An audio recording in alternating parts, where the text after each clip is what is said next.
Hello and welcome to another episode of Who Knew in the Moment, the podcast. I'm your host, Phil Friedrich, and today I'm honored to have Matt Maltepes with me. Matt is the author of Booked, the founder of College Kids, and also the founder of Coffee of Gods.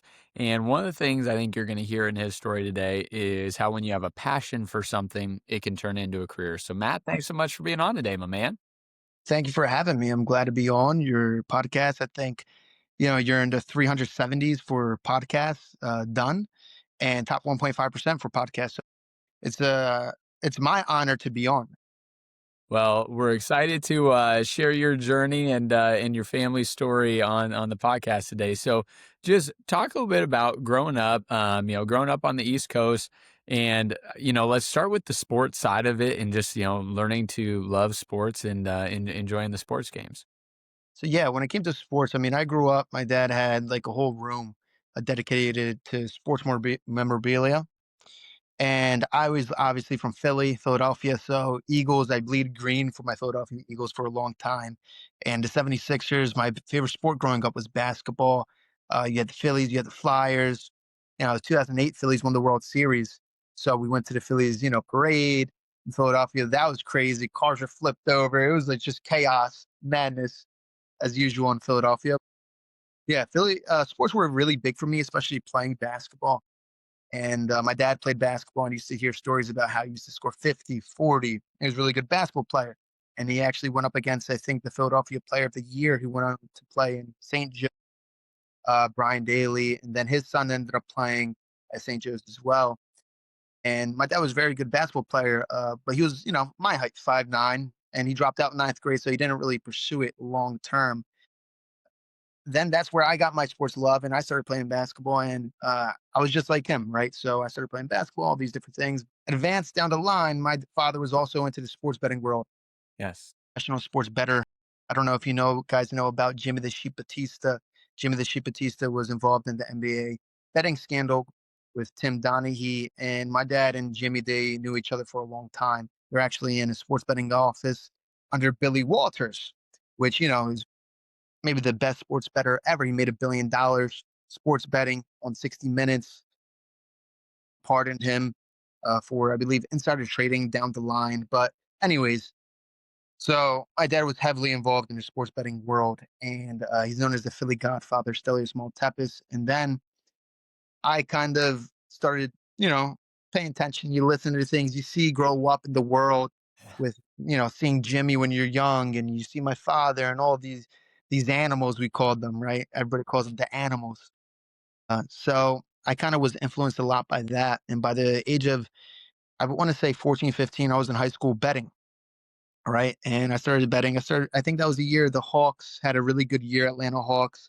They had like four all stars. They were very undervalued in the market. And I kept on betting them because I knew they were undervalued. I think maybe ninth grade, 10th grade. So I ended up beating out the bookie, right, for a couple $100 first week. Second week, I get my brother involved, and we both beat him for, I don't know, over $1,000, right? And he doesn't obviously pay up that second week. It cuts us off, doesn't pay us. It was a whole mess. Anyways, that was my first, I believe, introduction without anyone else influencing me, just me personally going and doing, getting a bookie and betting and doing all these things. So then gravitate towards senior year of high school and my first year out of college. Around then, 2 years, Uh, I founded the College Kids Sports Betting, TCK underscore experience on all socials. And, we started, we were betting. So then we're like, look, why not give it out to people and let them win as well? Because it's a war. It's you against the books at all times, right? Bookies, sports books. So we wanted to help other people win. And that's what we've been doing ever since. I love it. So let's dive into that. Growing up, were you around your dad? Did you understand, hey, this is what dad's doing from a business standpoint? Or was it more, hey, I'm around dad. I know they love sports, but I don't actually, comprehend that there's potential money, moving hands based on this field goal being made or this team winning? So when you're young, right? My dad was also involved in the marijuana market. It's both, sports betting and marijuana are both legal. Back then, it was very taboo. So growing up, you're about like 7, you're 6, you're 8. You see, a lot of things you kind of know, but you don't at the same time. You can't understand the whole gravity of the situation, can't understand how complex it is, all these different things. You just kind of know, right? You know something's up. So I did have an understanding, but not, detailed understanding. At 8 years old, I was at my father's restaurant making pizzas, you know? So, Yeah. like, I was always around my father. He always took me to his business meetings and stuff. But around, I believe, when I was 8, 9, that's when he went to prison. Um, so we kind of had a little bit of a break there. And then he came back, he eventually founded the PhillyGodfather.com. And that's when it really kind of sunk in. And I really learned a lot from just a third person's perspective, right? Because Yeah. it's not like I asked him to teach me anything. I'm just picking up on clues, this, that. I used to always, as a kid, be very observational, Yeah. and I used to observe and pick up different things. So I remember still going in Vegas, right? Where with Todd Furman, Payne, and big sports bettors, and they've been on Fox Sports, a lot of things, just like my father. And I remember going to the meeting. We're at Vegas, like a steakhouse or something, and I remember just soaking it all in. I barely even spoke. I didn't like to speak because then when I would speak, you don't get all the information. Yeah. Yeah, so that's when it really hit the sports betting stuff. But I've always learned from my father, and he was a big influence in my life. He taught me value, and not just value in the sports betting world, but value just in general, right? So, for example, whether it's buying a car on Copart, right, on an auction where finding value where it's not really hit, right, and it's hit from the back, not hit from the front. Certain predictive indicators that can, you know, so then end up getting it for a good price, good value. Then you can resell it. Like so many different things. Or I was reselling shoes. I was in ninth grade reselling shoes, right? And eighth grade, I had otter boxes that I was reselling because I knew that you could get a refund on an otter box, get a new otter box, and then I'd keep the current one I had, resell it in school. Little things. I was flipping otter boxes back in the day, but my father taught me value, not just in one particular field, but in life. Love it. Now, in the world of sports betting, and you might be able to share some insight here, we've got Vegas, right? And Vegas is crazy, just the amount of, data and information that they're perusing through today. I would imagine, 20, 30, 40 years ago, um, it was maybe a little bit easier than it is today, where there's so much analytical information and it's just readily available to the masses if you look for it. So, talk a little about, maybe any things that you've learned from your dad, some of his friends growing up, and then maybe some of the differences or nuances in today's world of sports betting. Well, actually, we detail in my new booked a couple of the situations back in the day. So there was one about a college basketball game, and my father ended up bumping into some coaches at Dunkin' Donuts. You used to just go every morning, Dunkin', and he would always talk to everyone, right? Because you never know. He's in line talking. The coach is like, "Man, our players got in a fight last night, or a brawl or something, and they're going to be suspended, right? And they're not playing today. I don't know what we're going to do." My father is like, "Uh-oh," right? This is key information that's not factored into the line. So then they get to the office, they start betting, boom, boom, boom, right? Open order, a whole bunch of money gets down. And then they don't, on TV, they're waiting for the players to be called out. Yeah. But it's like 10 minutes before game time, they're starting to skits out a little bit. What's going on? But eventually they get, called out. Those players were not playing that game, and they ended up winning the bet, and that was a big bet for them. But that was just a scenario in which you're talking about in terms of how do you get this information? What's key? Do the sports books know? Like, it's inside information. Information not factored into the line is gold. Yeah. And they have a lot of quantitative stuff, but they don't always have all the qualitative stuff. Yeah. And that's what makes a difference. I love it. So, as you mentioned, there's some folks that you became familiar with that had made this as a career. So I always think, there's a difference between your casual, weekend better or casual, hey, every couple games I'm betting, and people that are putting enough on it where it makes a difference, right? I mean, winning and losing, it has profound impact on their, families' lives and their financial lives. So talk a little about, that in the difference there, but then also kind of keeping a level head, wins or losses, because inevitably that can be a big mover for people. So my advice is not to get into the sports betting world, to be honest. My advice, 99% of people don't win. But with that being said, if you treat it like entertainment, it's going to pay like entertainment. So if you're only betting on the weekends because the Philadelphia Eagles are your favorite team, well, you're playing Eagles based on an emotional standpoint, not a financial researching, looking at value type of standpoint, right? It's not a real detailed bet you're making, right? Or educated guess. You're betting with your heart and your emotion. Anytime you do anything, make a decision off emotion. It usually does not end well. So Yeah. that's number one. Number two, when it comes to the sports betting world, you have to live and breathe it, right? You have to know what you're doing. You have to understand everything. A lot of people, they want to bet these 10 team parlays and they're just mixing a whole bunch of things in there. And at minus 110 odds, if you do a 10 team parlay, and minus 10 is like standard, 10 team parlay, you have better odds of going to an Ivy League university like Harvard or Cornell, and you have better odds of being struck by lightning in your life. Everybody wants a lottery ticket, and I Yeah. understand it looks enticing, but that's what they're selling you. If you Yep. look at FanDuel, I want to ask you something. What do you think FanDuel is valued at? Net worth, like their worth. Billions. Put a number out there. Just guess. Well, we'll say $10 billion. 31 billion. 31 billion. Three times that. And guess where majority of their bets come from? Their revenue comes from 70% almost comes from parlays. With that being said, 70% of parlays, in which they're telling you to bet parlays, and people are actually doing it. They're listening to the people. You're giving them your money, right? 70% of their revenue comes from parlays. That makes them a $31 billion organization. With that being said, do you think you're going to win? Sounds like a lower probability to win that. Yes. So if you're going to bet, I advise you to stick to totals, sides, spreads, actually understand everything in which the sports betting world has to offer, and the value of closing line value, or understand the key terms and understand certain rules. Like for baseball, right? If you're betting baseball and the home team is favored and you're betting an over, just know that you might not get that last half inning. So the total, obviously, you're not, it kind of lowers your odds a little bit, right? Or a home team, I mean, an away team that's favored covers the run line 75% of the time. These are key things in what you need to know. You need to understand the information. You got to really research and know what you're doing. If you're treating it like entertainment, it's going to pay like entertainment. That's good.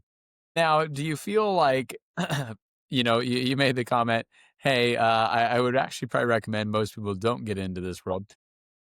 Do you feel like that is because people don't take it serious enough? They aren't, researching enough to really buy into it? Or do you feel like you would really need to be able to master certain skills or have a leg up to actually make it a, profitable endeavor for people? To make it a profitable endeavor, you have to, number one, take away your bias. Number two, take away emotion. Number three, research it. If you spend 52 hours researching it, like you did for your house, when you bought your first house, you're looking at the education system, you're looking at the school system for your kids, you're looking at crime, you're looking at all these different factors Yeah. and statistical data. That's what you have to do with this market, right? And similar goes to stock market, right? Stock market, a lot of people that are day traders have a hard time. You're battling against institutions with a lot of money, right, behind them in firms. But in the sports betting world, a lot of these sharp people, you're doing the same thing. So that's a couple factors you have to deal with. And then after that, you got to really understand the ins and the outs. And you got to understand these teams. And a lot of it has to do with processing information because you might have the same information as me, but I process it differently. Mm. What's the value here? How, guess, I have a question. Who are the most important players on the football field that you believe? Oh, I mean, I feel like the obvious answer would be like a quarterback, Yes, but who else after the quarterback? offensive lineman, wide What receivers, what position? center, Yes, good guess. Center's very important. He touches the ball every single play. every But play. the normal person that is betting the game is not taking that into factor. They're taking into factor the skill positions, Yeah. which usually are built off of the foundation of your team, right? So if you have a good little line, the running back's going to do good. If you have a bad O line, the running back's not going to rush well. So if you have a bad O line, now the quarterback's dealing with more pressure. Now he's less efficient, right? And he might be throwing turnovers and throwing interceptions. So defensive line, offensive line, very important in the NFL. When you win the turnover battle, you not just win the game, you cover the spread, Yeah. right? And if you, I think, beat your opponent by 3 turnovers, it's like a 90%, 90 something percent against the spread record. Wow. So in the NFL, if you can predict the turnover battle, you can become rich. It's easier said than done. Yeah. We've been working some AI models to try to integrate that with the turnover battle, but it's very hard. So there's a lot of things in which you really need to do your research on. If you do it, listen, you can win. But if you're not going to put in the time and the effort, I advise you don't do it. It's like uh, trying to think of another example. If you go into the casino and you're thinking you're going to win, well, the odds are not in your favor. Yeah, right, right. The key is to flip the odds in your favor. So that's why key information is important. Qualitative factors are important, other than quantitative, which I have, you have, right? Information again that's not factored into the line. If I know LeBron James is not playing, that line's moving 6 points. It's very key information. And we have sometimes people we're talking to, doctors, trainers, a lot of different things, and trying to get that qualitative information. So let's dive in there on the current world of sports. And just what, a week or two ago, we had a big arrest with Chauncey Billups, Terry Rozier, and others, right, that are not in the sports realm, but others that are in the sports betting realm. And they talk about, hey, exactly that, right? If I happen to know that three guys were, not going to be playing. And well, as a coach, I probably shouldn't bet that though. So I'll tell somebody and they'll give me a kickback. So talk a little bit about, that world. And I think, some people like to live in this naive world that things like that are not happening. And then the reality is they probably happen more frequently than one might think they do. They definitely do happen more frequently than you might assume. To me, when it comes to Terry Rozier, Chauncey Billups, they made over, I believe, $270 million in their careers, and one of them is getting a lot of money right now on a contract in the NBA. Terry Rozier. It didn't make sense to me because, from what we know, it seems like Terry Rozier. We heard that after that 2023 prop bet that he bet, where he got injured, he left the game. The person came to his house or his hotel room. They started counting money, and somehow it was $200,000 on a player prop, which kind of confused me because it's hard to get down that much. I don't know how he got down that much, but nonetheless, with that being said, you're tripping over a nickel to pick up a penny. Right. That's what kind of got me a little bit. But you're taking a bite of the forbidden fruit, Yeah. taking a bite of the apple. Maybe it's adrenaline, maybe it's temptation, right? And some people, they can't resist it. And that's kind of what shocked me. I really didn't understand that. But yeah, no, it's happening more frequently than people believe. Sometimes when you see a player maybe fumble 3 times in a game, did he really fumble 3 times in a game, or was he trying to sway the game? So I've been around, like I said, some of the people that have been involved in the NBA betting scandal, like Jim the Sheep Batista, and I talk to him pretty frequently, still to this day. So it's definitely out there. Watch out. And that's another reason why I try to avoid player props, because, in my opinion, what I've seen is they're a little bit more prone to fixing, because any player can just, oh, let me just have an extra turnover. Let me, Yeah. you know what I mean? So it's much more easily swayed, whereas the game itself you'd probably need a key player or you need the ref to kind of be in on it. Yeah. So you mentioned Mr. Batista a couple of times, and yeah, he was in on the Tim Donaghy you know, officiating NBA scandal. So, any insight or fun little stories from that? I mean, obviously, it's gotten a lot of national attention since then. But any stories from that aspect that are intriguing or fun ones from you? So I could say some stuff I want to keep out, but I will say Sure. to check out on Netflix or a documentary that was on Jimmy the Sheep Batista and the animals, and I'm actually in it.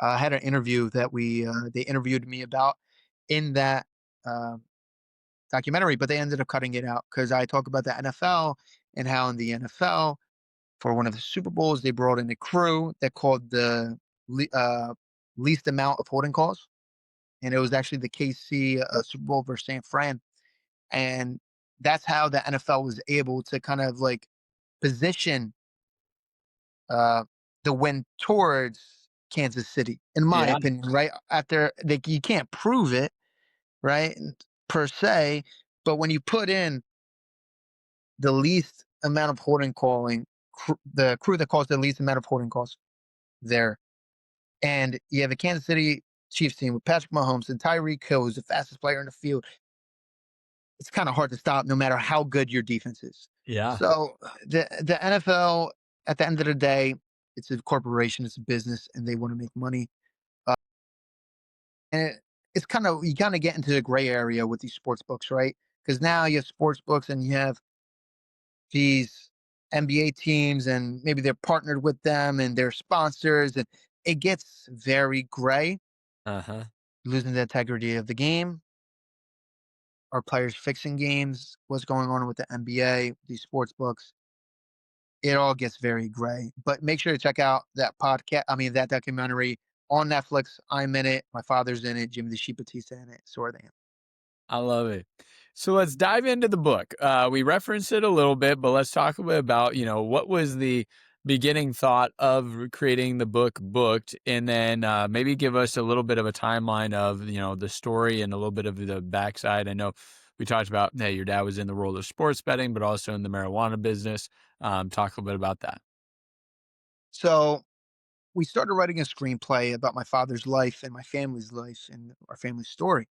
And then over time, what we realized is when we started talking to these networks and these streaming platforms, Netflix and FX and so many different people, we didn't want them to change our story. Yeah. And we wanted to keep the integrity of the story. We wanted to keep the culture. My dad's Greek. I'm Greek, right? My grandparents, it's an immigrant story. They came here with nothing in their pockets, $100, $200 in their pockets, couple kids, not able to speak the language, and they made it. Imagine if I dropped you in China, you don't speak Chinese, you only got $100. How are you gonna make it? Yeah. And the fact that they were able to do that, like, yeah, we bet a lot. I bet a lot in my life, but that's the biggest bet I've ever seen, right? Yeah. And then they come here, and that's kind of how the story begins. And over time, my grandparents, they end up launching a hot dog cart, and with that hot dog cart, they took a big shot and they ended up doing better. They got a taste of the American dream. Before that, I mean, my dad wanted cereal. You know what they gave him? They gave him water that was stretched with. I mean, they give him milk that was stretched with water, right? So you get a gallon of milk, gallon of water, stretch it out, boom, boom, and then get the old bread because he used to work as a dishwasher. And he'd crumble it up, put it on the watered down milk, and then put a little sugar on top. And that was his, Lucky Charms. That was his cereal growing up. That's the type of sacrifice, So how could we sit here and have them change that? Yeah. Right? Very important to us. So that's how it kind of started. And then what we realized is we want to establish the IP. What better way than to create this book right here? Booked, you can get on Amazon, Barnes and Noble, or phillybook.com. And that's how it starts off with my grandparents coming here over time. My dad realizes, he drops out of school in ninth grade, I believe. And with that being said, he didn't want to work the hot dog cart and he didn't go to school. So, what other option he had? I mean, he got a taste of sports betting, he got a taste of sports betting office, and he also got a taste of the streets and the criminal underworld, right? And he starts, slinging marijuana a little bit. And then what happens is they start growing. It starts growing, right? He's in a big office now with guys like Jimmy the Sheep Batista, Philly Rooster, and all of these guys, and he's betting big games and he's getting information from Vegas, right? Games from Vegas, and he's in an office. Billy Walters' office. things kind of went big into sports betting stuff, but then the marijuana took off and took off even bigger. And then next thing you know, he was in Mexico, in the jungles of Mexico with the cartel, right? And then now, not is he only just dealing weed locally in Philly, but now he's trafficking the marijuana across the country. So then what happens is my dad ends up getting caught up. He ends up, going to court, trial, and he ends up losing. And he's facing a lot of time in prison. And he calls his mother up, my grandmother, and he, my grandmother doesn't answer. What happens is my uncle answers, and he goes, "Why aren't you thinking about an appeal?" Right? And my father's like, "For what?" They told me that, if I didn't win a trial, I have no luck in an appeal. That's what my lawyer said. And my uncle goes, "You're the luckiest guy I know. What are you talking about? You go into the casino and beat them. You sports betting, all these things, and you're the luckiest guy I know." And my dad's like, "Yeah, he didn't say nothing, but little did my uncle know that my dad was, a lot of research went into all that. A Yeah. lot of a lot of information and a lot of counting cards at the casinos went into it. Well, my uncle's sitting there just thinking my father's lucky, right? It didn't come through hard work. And he convinced my father to file an appeal. Next thing you know, one day he gets a paper and it says reversed, remanded. And he didn't know what that said. So he takes it to the, whatever, and they explain it to him. And they're like, "You're getting out of here after a couple years." So then he comes out and he opens up and starts up the PhillyGodfather.com sports betting, betting consultant. And then next thing you know, that blows up and he's on Fox Business and he goes up to Alan Dershowitz.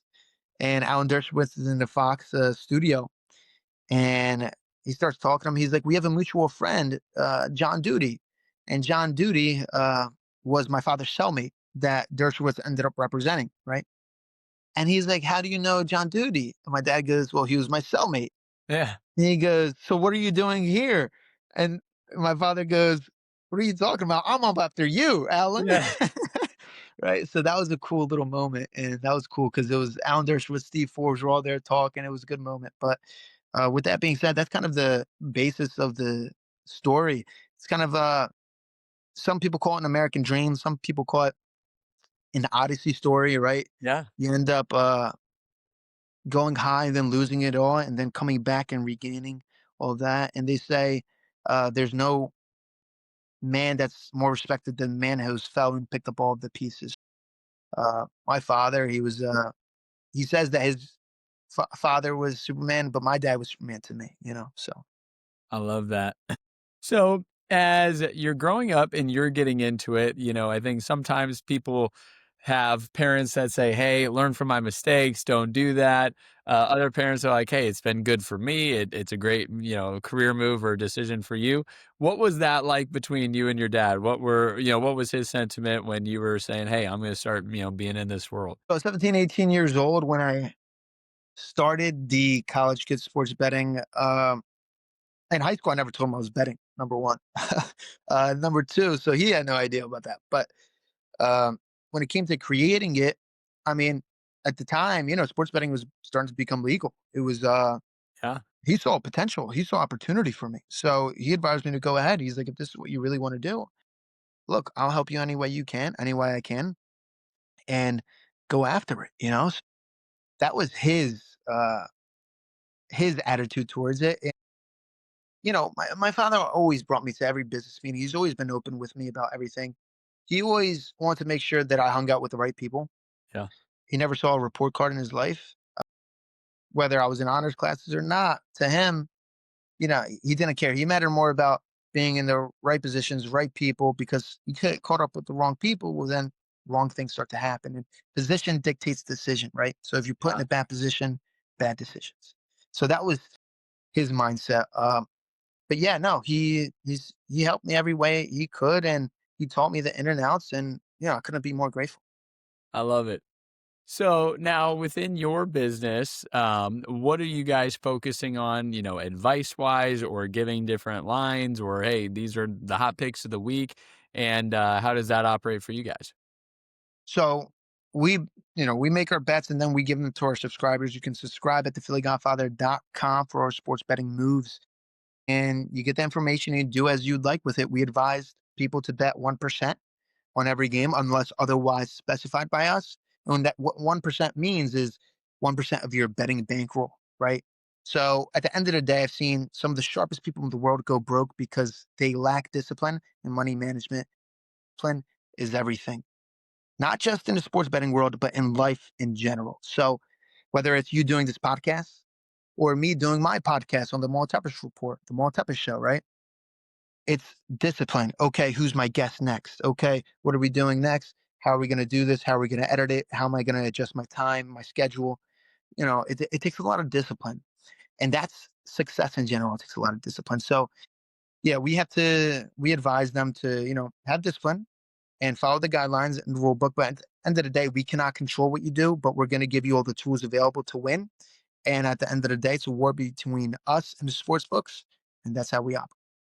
Now, are there certain sports that you have gravitated towards and certain sports you've stayed away from? I know you had mentioned earlier, hey, baseball, if you're home team, right, you got to realize you may only have 8 innings to get runs, whereas, football, basketball doesn't matter, right? You're going to be able to get it. But you might say, well, in basketball, there's a higher propensity for, you know, bench players to come in, right? If it's a 18-point game with 2 minutes left, Yeah. usually the NFL, they're just going to run who they're going to run. Whereas in basketball, you say, let's maybe not injure anyone. Let's bring out the rookie that hasn't played yet this year. So talk a little bit about, what you focus on and what you guys are actively into. And then if there's certain things that you're like, wouldn't touch it with a 10-foot pole, we always stay away from this. So NBA, NFL, college basketball, college football, and MLB are our main sports that we focus on, right? And the seasons change, different sports arise. Some sports I do typically stay away from are soccer for a lot of different things. And I don't know the game too well, and I'm not too in tuned with soccer. So I do stay away from soccer. Although if the EPL is on, it's Premier League, I'd love to watch it. Yeah. you know, so I usually stay away from that. NHL, I usually stay away. My partner, sometimes I have a partner. He likes to touch upon NHL a little bit. Uh, I stay away from player props personally for most of the time. Not always. Depends on, like I said, the information. Depends on a lot of things, but tend to stay away. Stick to the sides, totals. NFL, every sport's different. You're right about that. MLB, NFL is very different. NFL, like I talked about, the turnovers, right? NBA, there are certain factors, like at the end of the season, for example, you might find value on a team that they want to test these new players out, right? So then they bench their point guard, and point guards tend to dictate pace, right? Yeah. So next thing you know, they put in a new point guard, right? And the new point guard has nothing to lose. He's going up and down, roll fast, running and gunning. Uh, but he hasn't gotten time to play, and the totals hasn't adjusted to his style of play. And Huh? with that being said, he likes to kick out, you know, for the 3 pointer. So now you're getting a lot more 3 pointers. You're getting a faster pace of play, and he doesn't play as much defense. And you have this information on these young players that some other people don't, and you understand their style of play. You might bet the over, right, on that game. Yeah. So there are little different factors and value propositions that you can find yourself in. With that being said, every sport is different, and some of it is the same, but some of it's different. But the way you process that information remains the same. Absolutely. I love it. Now, within, the world of sports betting and where we're at now, the lines move, Yeah, I mean, fast all the time, right? I mean, market, just like the stock market, yeah, yeah. constantly moving. I say what it starts at, 4 days in advance of the game, by the time kickoff is happening, it is very different. So part of me says, well, gosh, there may be advantages to getting out early, right, and getting the true line. Part of me says, well, there might be new information that is gained, and that's why the line moves. So strategy wise for you guys or people that you're coaching or, um, they're subscribing to you is a better way to say that. What does that look like? Is it, hey, it's always, good to be first? Is it, hey, sometimes you end up making two bets just because the new Yeah, information that's come through? every game's different. Yeah. Every move is different. I do have an intern I've been talking to about this. So When it starts off, if I know, for example, one of these weeks, I knew that Lamar Jackson was still banged up, right? And he wasn't going to play against the Rams. I ended up betting the Rams big. We ended up winning that bet. And I got ahead of that line, right? And by the time game came around, obviously it was a different number and we had value. Now, with that being said, if Lamar gets ruled back in by the end of, well, then maybe you kind of didn't put yourself in the right position. So it Yep. all depends on the information. It all depends on, for another example, if you have information that's not factored into the line, and let's say that information doesn't end up coming out, that line may not move. It could possibly move the other way, Hmm. right? That's also a possibility that people don't talk about. So every game's very different, right? And if it moves again the opposite way, maybe I bet it again Yeah. because I have the information no one else does, right? Uh-huh. Whereas the other way, sometimes you think someone's not playing and then you get fed wrong information. That's happened before to me as well. Yep. And then I'm like, shit, I got to buy back. I end up buying back. Sometimes you buy back, but everything's always noted to my subscribers. If I take position, then I take position on the other side, kind of cancel my bets. I lose a little bit of on the juice. But yeah, that's kind of how we work on it. Every game and every move is its own move. That's why historical data everybody wants to focus on, and it's good, past data, but only if that past data is gonna tell you what happens in the future. Yep. That's not always indicative, Right. that past data. That's why every game, every move is different. Quantitative data is not the whole story. It's very good. Now, as you and your dad have, very similar interests and very similar, work desires. But I would imagine that, having a dad go away and get arrested was a tough, moment in life.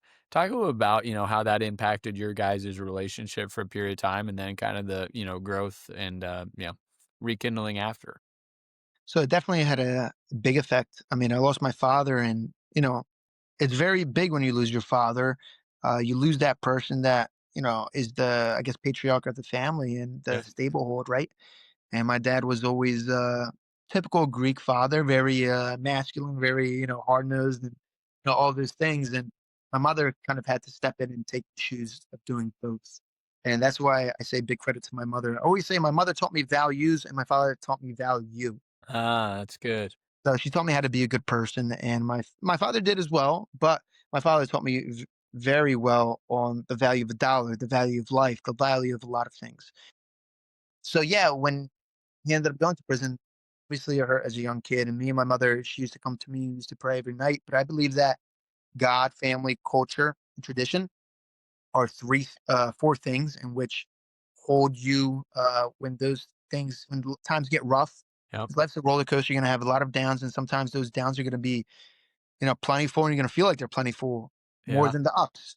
And with that being said, God, I believe, gives you the foundation and the pieces to build, and He teaches you how to be a good person, how to be selfless. Culture gives you the values to navigate the world, right? And family is that community in which holds you together. With that being said, tradition, whether it's going out to dinner on Monday night with your family or at home cooking dinner Sunday night, or go to church every Sunday, whatever it is, your traditions, they kind of reinforce God, family, and culture. And those were big for me, big pillars growing up. And with that being said, I think that's kind of how we got through it. When my father came back, obviously things were a little bit different. Uh, but then again, they were the same, right? Yeah. So it's kind of a weird situation where things were different, but they were also the same. And you're also at a different age. So, of course, things are going to be different, right? You're kind of becoming a teen, right? From a kid. So then you kind of have a little bit, I don't want to say rebelling phase, but you kind of like, that's kind of how all teens are, where like it's a little bit different. And so we had a little bit of time like that, moments like that. But I believe every down just prepares you for the up, right? Every failure is the fuel. I mean, yeah, it's a fuel in the fire for the success. It's good. So I always say never stay stagnant. Never stop. I mean, yeah, never stay stagnant. Always keep moving. Never stop. Keep going.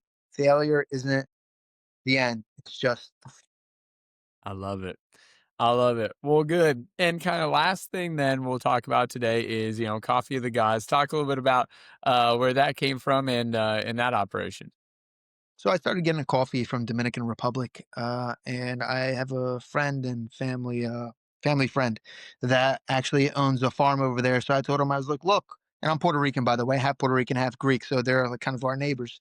Uh, I talked about importing it and then, distributing it. And now we're in that type of process. We've had a lot of different projects going on.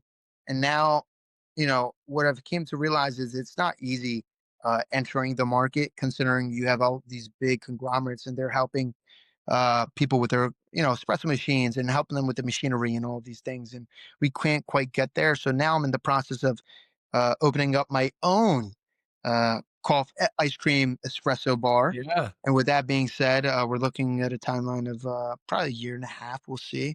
We're trying to get the zoning for the certain property that I own switched over into Philly. Philadelphia City Hall can be a pain in the ass. So we're working on that right now.